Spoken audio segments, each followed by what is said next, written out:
Welcome back, everybody. Hour 2 ready to rock and roll.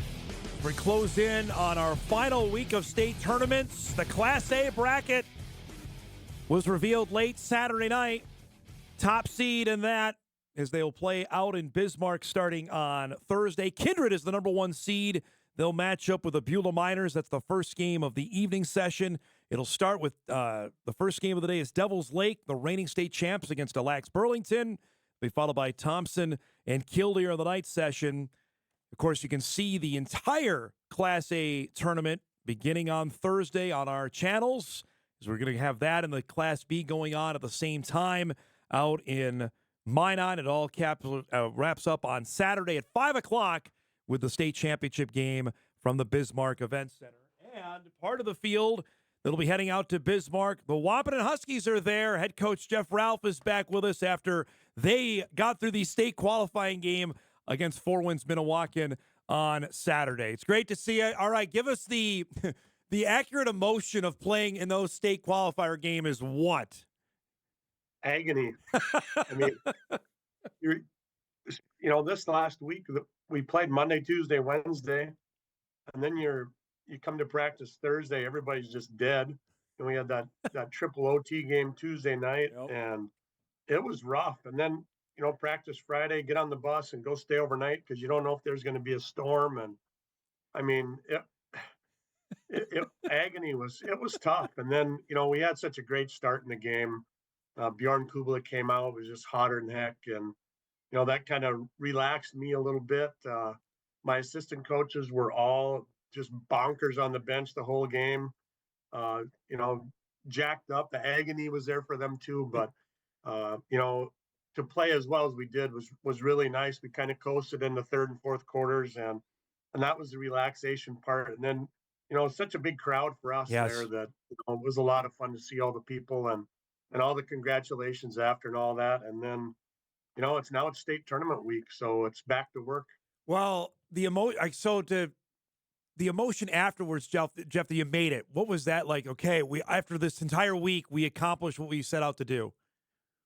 Well, it's tough when you have Kindred in your bracket, right, to do them. So you kind of know you got that playing or that qualifying game coming, but some of it was relief, I think, when we were done, that we had won and we had advanced. But then, when you get over to the other side to the crowd and, I hug my wife and she's in tears and go and see the crowd and just the elation for everybody. I mean, then that relief goes away and then you're just excited about what you've accomplished. So when does the coach hat come back on? When you saw the bracket, like, okay, now we got to get ready for Shiloh. Like, how long did you have to enjoy it before it was preparation time?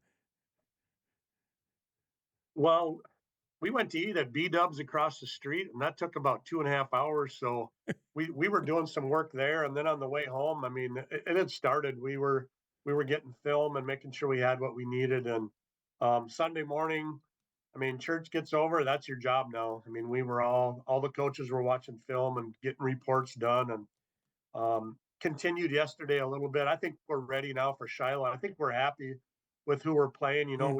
We were really hoping we wouldn't drop to 7 or 8 and have to play Devils Lake or Kindred right away. Yeah. So we're happy with our draw. Shiloh's good. I mean, but they're not Kindred, so that's the good news. The support, you talked about it. How impressive was it to see the amount of fans you had come to Fargo basically, 4 to 6 days last week? Yeah, we really had a good crowd. That Saturday game, I think it held some people home. There weren't a lot of students there, but our adult section was plumb full. And I think, it probably would have helped our crowd maybe Thursday if we were in Fargo rather than Bismarck this week. But, I think the carrot for the kids is they get to get out of school and miss the whole day. So I think you'll see a bunch of kids make the trip Thursday for sure. Whether or not they can stay overnight, I don't know, but we'll have a good crowd. When you make it every 6-7 years, it's pretty exciting. Yeah. So I think the people will show up for us. So we showed the highlights of the game last week with Northern Cass. You've been coaching a long, long time. Where does that one rank in terms of the craziness of how that game played out? Well, and what the game meant, really. Yes, you're right. If you win that game, you're playing for a chance to go to state. You're playing for that qualifier game on Saturday if you don't win Wednesday. So, I mean, there was more to it than just that triple overtime game. But we've had one other. We played Shanley to a 3 overtime game last year over Christmas, and this game was bigger. I mean, just the shots that were made, and we had the intentional foul with about 13 seconds to go in the Yep. second overtime, and I mean, it's like, oh boy, now we're going to be playing in the third and fourth place game, and then fortunate for us, the kid doinked both of them, and we had a chance. So I mean, that was agonizing too going into that game. Just the ups and downs. Early, we had a 9-point lead or a 10-point lead. I thought we would just cruise then, and but Trey Hussar was just Yeah, really amazing in good. that game, and I think that brought along the other guys with him. But he was something else in that game, and we didn't really have an answer for him. But our kids kept battling, and they've done that all year. We're kind of we're typically overmatched a little bit size wise, so we know we gotta work harder and do some things that maybe some other teams don't do. But I feel real fortunate to get out of that game and then have a chance. Was this a team you thought had a chance to be in among the final 8 at state when you got going back in November? Well, I thought we would. We had our guards back, Trayton Mount back. I mean, just a phenomenal athlete and a kid who's locked down defensively. The other team's best player. The beast Braden Steffens has been great for us all Really year. He good. had 30 in that Northern Cass game. Jack Gilbertson, the freshman, comes on and ends up getting all region honors, averaging 11 for us. But then I think the question mark was Bjorn Kubala, Yeah. maybe, and we've seen some flashes from Bjorn, and for him to get 27, I mean, we've seen it, but did we expect it? I think we expected to be at state this year, and Mm. we knew it would be tough. But I knew we had a chance. This team has really come together since kind of a rough stretch with Breckenridge and Hillsboro and Central Cass in there, where it's like, geez, what's going on here? And then we kind of righted the ship, and we played pretty well since we played Beulah and Killdeer back at the end of January. Well, I going through your schedule, you played a ton of teams that are at state. You're battle tested. How much do you think that can help you when you start on Thursday Well, afternoon? I really believe that is how you get there. Yeah. You go through the grind and you play the good competition. We open up with Thompson the first game at home. Then we go on the road to Four Winds. We go up there and press Four Winds, and it works. I mean, how dumb is that? I mean, what kind of coaching staff is pressing Four Winds at Four Winds? And it turned out great for us. Rick's got a good team up there, Yes. but we had a stretch where we weren't guarding very well. We had a stretch where uh, we weren't shooting it great. We were awful rebounding, and we got that figured out. And we came down to watching some film after that Hillsborough game, and I asked the boys as a group, "What's the problem here?" And Trayton Mount, who he's not a lot. He doesn't have a lot of words to use during the day, and he spoke up and said, "It's effort. Our Mm. effort is not there." Mm. And since then, the effort's been there. And you look back to last week practicing. We came in, practiced Sunday through or Monday through Thursday that week before the region, and it was like our energy, our effort was there, and that's a credit to the kids because that's hard to do when there's no game at the end of those 4 days where you got another day off and then come back for 3 more. I don't think I've had an opportunity to have you on the show to talk about where Wahpeton's lot is now in basketball. Now that you're in Class A, give me your thought process on, is this I know you'll probably say now this is absolutely the right fit for us, but you battled in the EDC forever. Was this difficult for you to adjust to, of not being in the EDC anymore? Well, I thought number one that maybe the teams wouldn't be as big, and we found out that that's not necessarily true. I mean, Kindred's huge; they're Yes. an anomaly, but Devil's Lake is really big.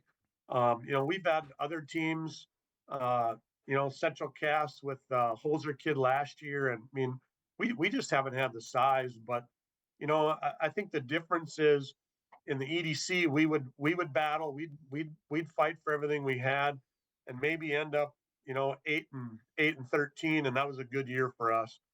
And you flip that around now, we've been probably 13-8, 14-7 both years. A few more wins, but still the battles are there. I Yeah. mean, we got we have some teams that we have to play well or we can't beat. And I think we've gotten a few more wins maybe against the teams that are down a little bit, but against the top teams, it's been pretty equal. How did you?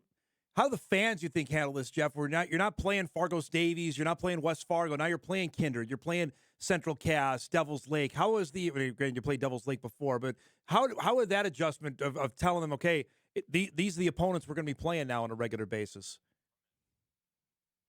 Yeah, well, I think number one, our fans found out they got some pretty nice facilities around in some of these smaller That's schools, true. and a just raucous fan base. I mean, they're everywhere we go. Maybe we've got that target on our back, being the former EDC team. That hey, if we can knock this team off, I think that's a little bit there. But I think for our fans, it's just a matter of showing up and showing out. We played a lot of double headers with the girls, so that brings some big crowds in. And personally, I would never, if we never played another double header, I'd be happy. But I think we've seen really good crowds. And we go to Kindred, just some battles with them, and they're really good. But I think for us, it's some shorter trips too. We're not going to Grand Forks on a Tuesday night, and I think that's drawn out some more fans to make some road trips. Streaming maybe keeps a few people home, but I think people are showing up in the gyms. You have the awkward start of a 2:45 on a Thursday. Is that a big thing, no thing, kind of a thing for your game on Thursday afternoon? Well, the biggest thing for me is trying to figure out when do we eat our pregame meal. We go breakfast about 9 at the motel, and then we have our shoot around.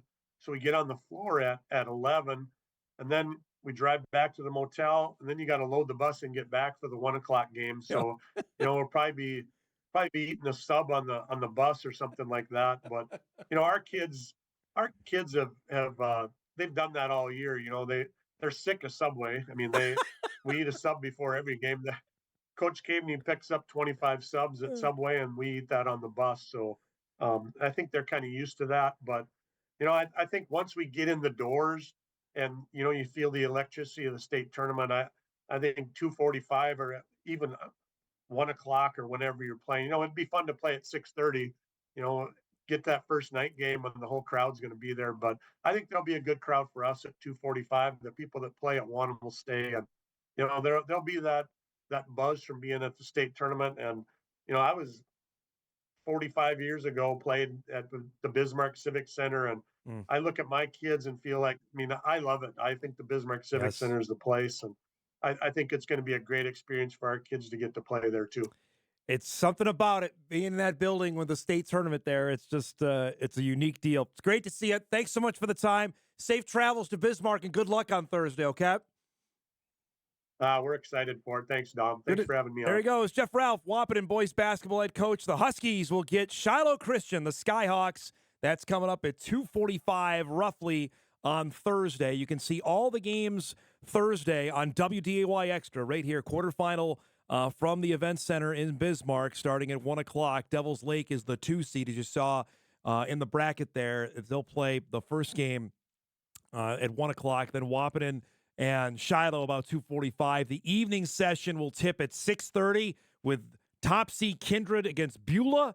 And then we wrap it up with Thompson and Killdeer at about 8:15. You've got a lot of familiar schools here that have played state tournament basketball. Obviously, Devils Lake and Kindred played for this championship a year ago. I think everybody believes they're on a collision course to do it again. Shiloh's got a good team. That Wahpeton team is tough. We watched them in the region tournament last week, how they battled, and you beat 4 wins to get there. That's pretty darn good. Thompson's a tough team as well to win Region 2, to get out of there, knowing full well, but to battle through to get with Devils Lake and still make it, that's impressive. Killdeer has always had a really solid basketball program. So that's the lineup, and it all begins Thursday right here on WDAY Extra. You can stream all the games as well on WDAY+. We'll break. We got a bunch of emails coming in on the Dickinson nickname stuff, which I knew, and a couple of breaking news as well. The Vikings have added some help in their secondary. That's coming up when Hot Mike returns right after this.